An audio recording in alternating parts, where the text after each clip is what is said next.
get the boot off of here. I have plenty of rags hanging around. So when you get this off, there's going to be a lot of grease. Best thing to do is get under there with some side cutters and really chew away at this thing. There you go. Great. There's a vacuum inside there, and then also this boot gets kind of stuck to the outside. So all you gotta do is do that. Hear a little bit of air release. And there you go. Yucky mess. This grease is really disgusting. It's hard to clean. It sticks to everything, and brake cleaner doesn't get it off. The best thing to do is just try to get these bearings off the tripod without dripping too much. You're gonna make a horrible mess.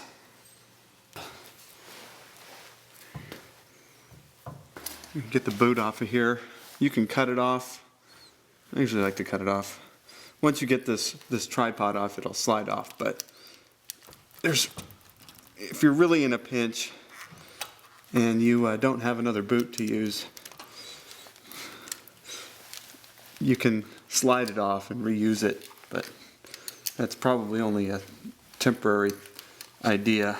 You're going to be down here replacing it again if you do that. More of that grease coming out. A good reason to slide it off is you take a lot of the grease with you.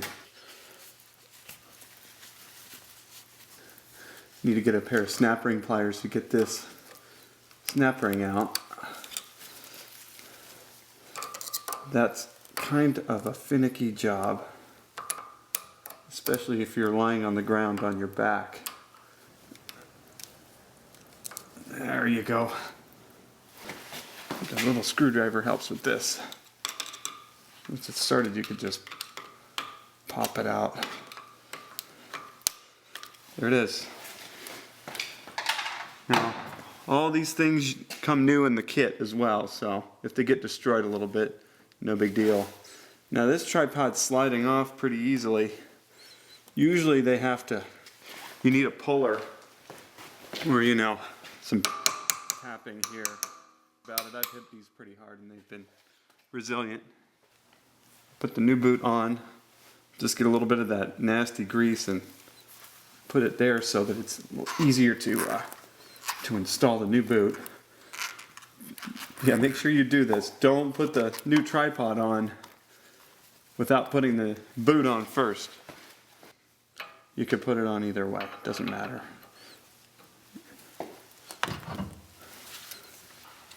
So the important thing here is make sure you get it fully seated. Otherwise you won't get that snap ring back on. I guess it kind of goes without saying, but you gotta say it.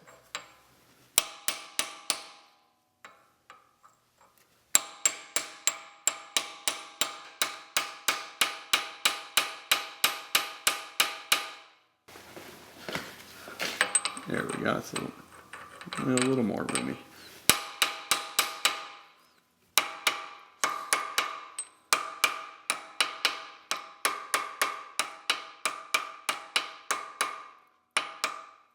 Now we almost got our groove back. Almost done. Get the groove back.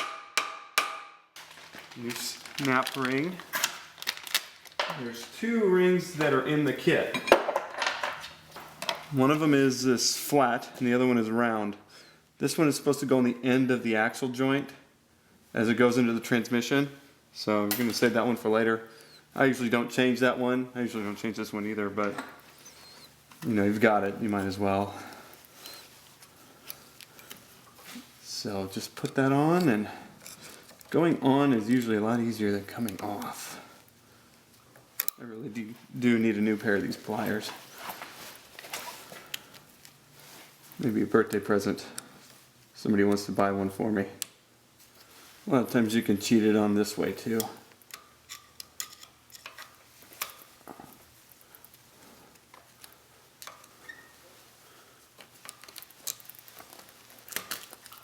Just like when taking it off, all you really need to do is get it started.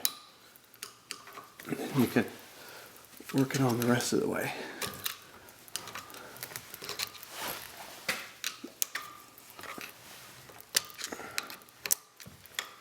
There we go. There we go. Seated all the way around. Tripod's on. And now it's time to put the new joint back in with the new bearings. They give you this grease in the kit with a nice little squeezy top.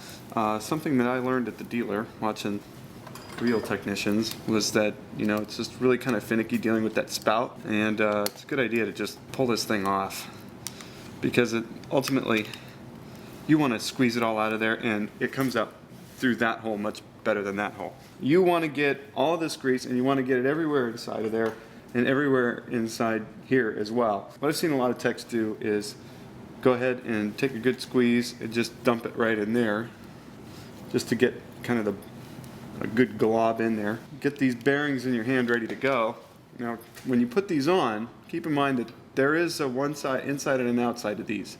So one side has kind of like a little bit of an extra nub on it, and that goes towards the outside, and that they go all the way around. So this could be kind of tricky, because we're going to squeeze the grease in, put the bearings on, then put that joint on there. Well, the bearings want to fall off of here all the time, so it's best to rotate the axle in such a way that, you know, the two maybe aren't facing directly down, one's not down, so it doesn't fall off quite as easy, and then this one could just sit on there. So we're going to take this tube, just like an almost done tube of toothpaste, roll it up and just squeeze it up in there. Give it a good glob in there. And this new stuff isn't all worn out, so it doesn't tend to fall out so much. If it starts dripping on you, just rotate the boot. And then whatever's left, just dump it back in this cup. There you go. You want to be neat, you know, don't put it on like that. Now, you got to put that bearing on and that bearing. Kind of got to use all three hands here. Now this is where I think people run into a problem. I've had technicians even call me and tell me that it doesn't fit, it's the wrong size, whatever. These bearings, they can't be pushed all the way in and they can't be let all the way out. So you kind of have to let go of them, and then the joint will sort of ease its way on. But if you just try to put it on, it'll get hung up, and somebody invariably will say, oh, it doesn't fit. No, that's not true. It fits. We sold a lot of these. So, you know, it's just a matter of getting the boot on, which isn't too hard to do. It's not as bad as that snap ring. Now, you've got joint, bearings, tripod, boot, shaft, grease inside. Also inside is air. If I push on this, you notice it kind of balloons out a little bit. Well, by the same token, if I pop this seal open and push it all the way in, now I've got a vacuum. And it sucks. You don't want either one of those cases. What you want to do is you want to try to crack the seal. You can hear the air rushing in and out. You kind of want an in-between amount. So this is all the way in. This is pretty much as far as the boot wants to go. Find yourself somewhere in the middle. That's pretty good. Now there's a little bit of air in there. Maybe just make sure it goes smooth. The boot's not getting tugged on too much. And there you have it. Putting on the boot bands is a little bit finicky. One thing you want to know about these is, once isn't enough. You want to go one, and then a second time. Now, you don't need to worry about getting it super tight right now. That's what the tool is for. It really helps to get as much of the slack out as you can, but you know, there's only so much you can do sometimes, right? All right, pretty snug. Get this bad boy in there.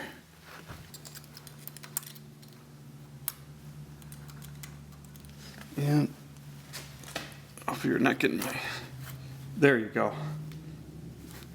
That's pretty good, just like that. Now, the tool, what you want to do is you want to open it up.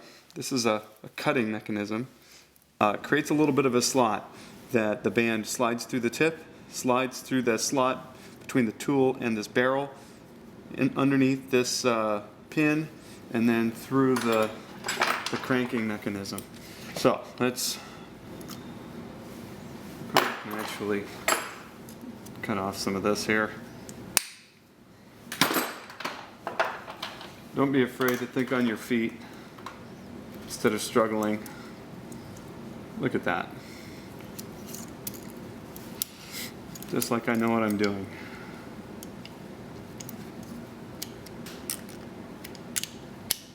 Okay, so now let's try this again. Crank, this probably goes over here. So I haven't done this for like a year and something. That's why I'm hiccuping. But it's probably good for you guys to see all of this, because you'll probably do it too. All right, crank, tighten.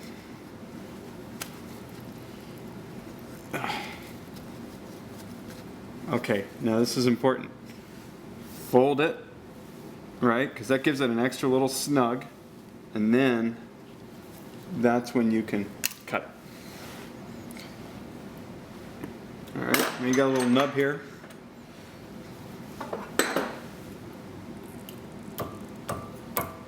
Fold that back over, whack it, and I like to use a center punch to just dimple it.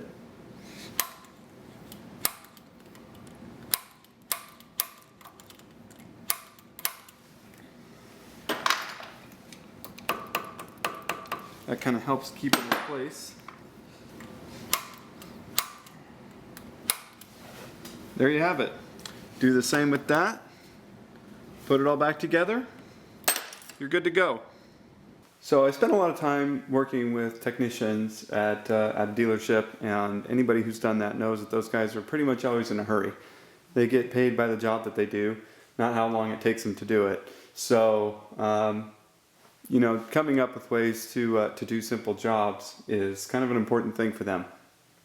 One thing that I've noticed technicians doing when reseating inner axles is definitely not to struggle with it. You can just simply get the joint lined up and make sure that it's on the splines. Get your steering about midway through, or turn it in the forward direction where you're at, and just hammer it. Yep, it's in there. Pops in really super easy. You don't have to mess around. That's my tip.